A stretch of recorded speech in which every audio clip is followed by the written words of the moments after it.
Hello and welcome to the Vaults Remastered. This is my documentary, my story, my tale of conversion from 5th edition D&D. Taking a homebrew game setting that I've been playing in the last 3, 4, 5 years total. Subterranean world kind of based upon D&D's Underdark as well as Pathfinder's Darklands and some other inspirations that I've found over the years. And I'm going to turn this game into an official Pathfinder 2e, not sanctioned by Paizo, of course, but using their rules. Pathfinder 2e, specifically their remastered rules, which are being released in a few short weeks from today, November of 2023. This installment of the video is going to be the first of its kind. I'm going to get into lore. I'm going to get into raw homebrew creation of a mythology, a mythos for my game world. This particular tale story has been the heart or the backbone of this game world since its inception years ago. And most of the game that I've run has this tension between supernatural forces, deities. And so this video is gonna really get into the lore, the history of that in my game world, because it's going to be the launching point of all the other stuff I'm really going to talk about and all the different homebrews that I have done and I'm going to convert over to Pathfinder 2nd edition. You know, gods, which in this world are known as primordials, as well as, you know, ancestries, races. I'm not going to get too much into classes, but I might do some archetypes. Going to be looking at some special locations and magic items, you know, the very heart of, you know, homebrew sort of campaign world. So I want to use this time to introduce the lore, the primordial essence of this game world, and to do so, I'm gonna let a special I'm gonna let the vaults themselves tell you their story, tell you their history. So without further ado, let me fire this up. The Vaults Remastered presents Session 0, A Tale of Abandonment and Survival.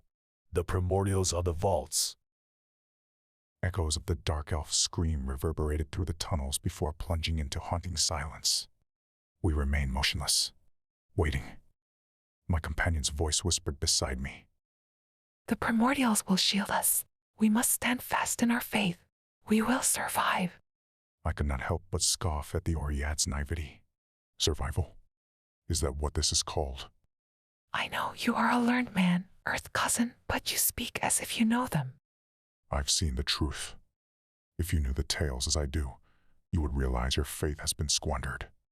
Enlighten me, priest. Why should I forsake hope too? A glint of light from a lump crystal reflected off her marbled skin. A weary chuckle escaped my lips. Very well. We have a lull before the creature returns for us. Let me begin where our misery was given birth.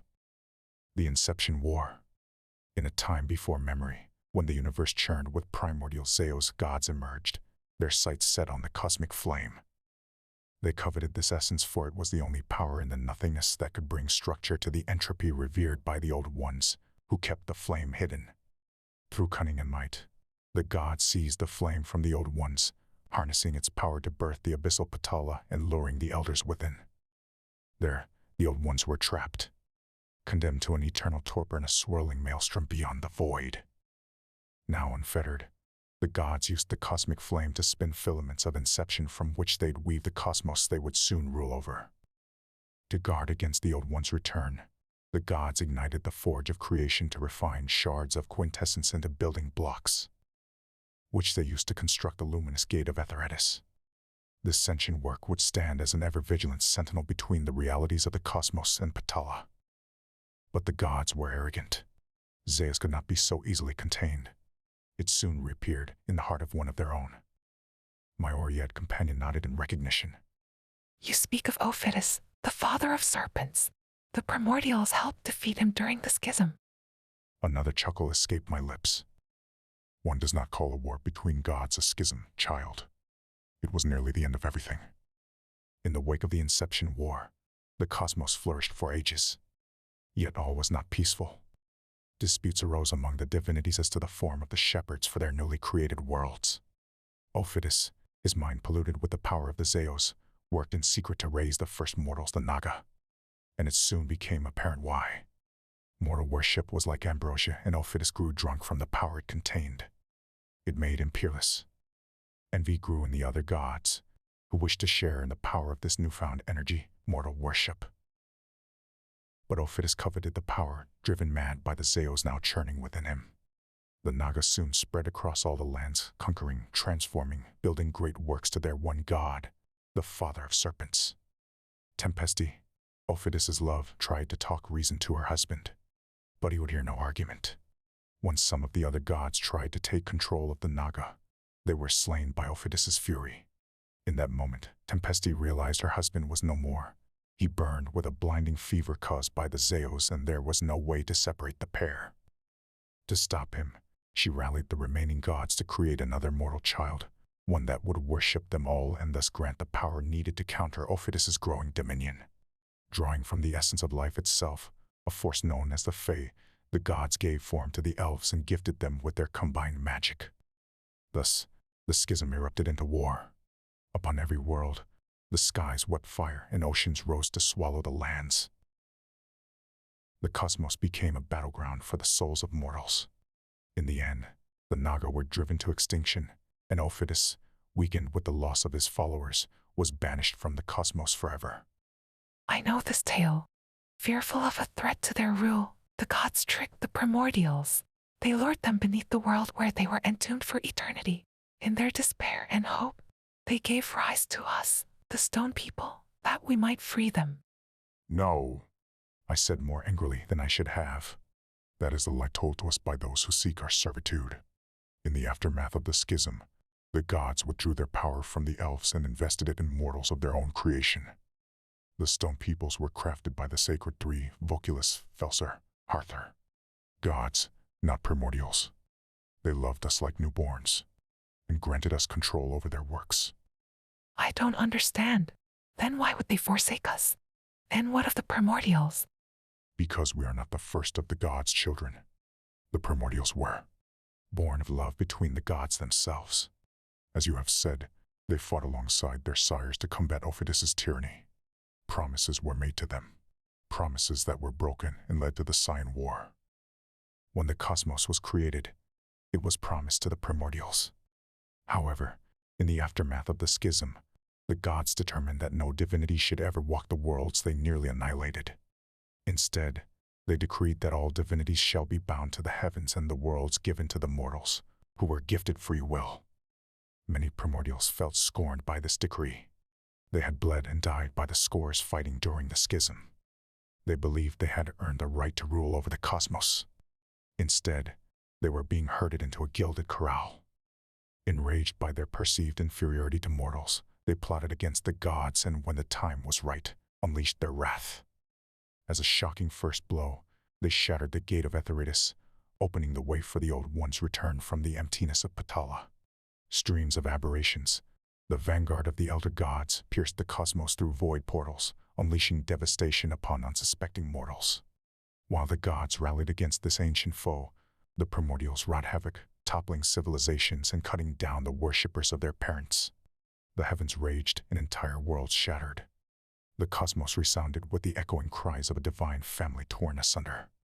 But in the end, the gods were mightier than their scions, and though battered and diminished, emerged triumphant. For their treachery, the primordials faced fates most dire. Those who were not executed were imprisoned here, within the bowels of this world, confined to these vaults. Even those who remained loyal were forever marked with a shadow of distrust and banished to this darkness. The stone peoples, your kin and mine, were among those victims of association. Yet, the primordials are celestial beings. Though bound in prisons or sentenced to worse, they continue to influence the course of our destiny through dreams and visions and agents most devout. Even now they stir, if you listen carefully enough. Whether for weal or woe, who can say, pick whichever gives you more solace, child. An otherworldly bellow echoed through the tunnel, silencing us momentarily. My Oread companion gripped my arm like a vice. It is returned for us, she screamed. I chuckled again. The last time, perhaps. I gripped the only weapon I had, a fist-sized gemstone given to me when I pledged myself to the lattice. If it has child, then let us go meet our fate face on. The vaults will have no more easy prey this day.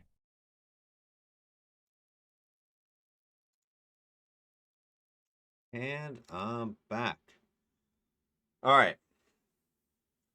That, my friends, is the tale that the vaults wishes to tell. Its history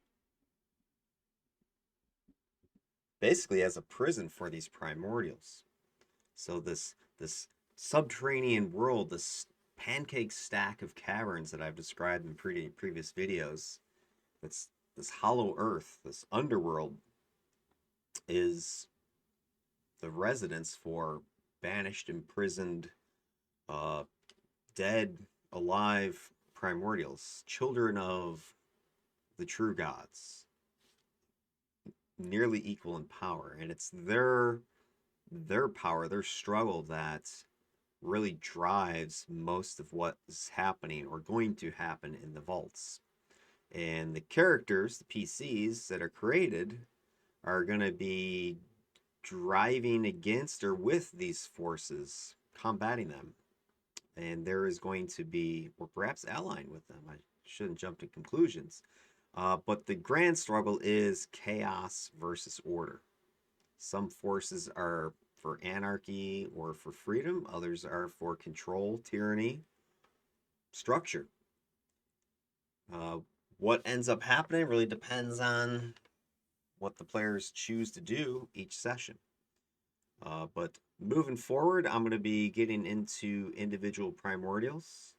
And with each series or each primordial, I'm going to create a series of videos that goes along with it, talking about that primordial, its followers, its cult, what other organizations are affiliated with it, what ancestries would be likely to perhaps worship it, and then get into specific locations where these peoples, where this entity would reside within the vaults.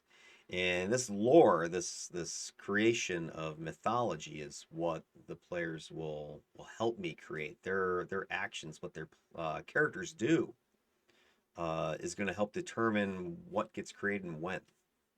So that's the idea. And if you think that's pretty cool and pretty fun, then I invite you to join along. And so subscribe and like and all that cool stuff. Any comments you have or thoughts you have, please put down below in the little comment box. And I look forward to you seeing the next video and let me know what you think. All right, take care.